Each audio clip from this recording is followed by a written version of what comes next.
ગણપતિ મહોત્સવમાં જીમીભાઈ અને એમની ટીમ દ્વારા વર્ષોથી આ સુંદર મજાનું આયોજન કરવામાં આવી રહ્યું છે.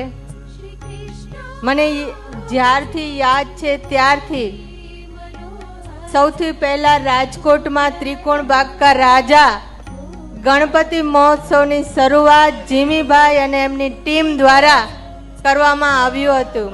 અને આજે રાજકોટમાં ખૂણે ખૂણે ગણપતિ બાપાનું સ્થાપન થઈ રહ્યું છે. ત્યારે ગણપતિ બાપા સૌના જીવનમાં ખૂબ જ સુખ, શાંતિ અને સમૃદ્ધિ અર્પે એવી દાદાને પ્રાર્થના કરું છું.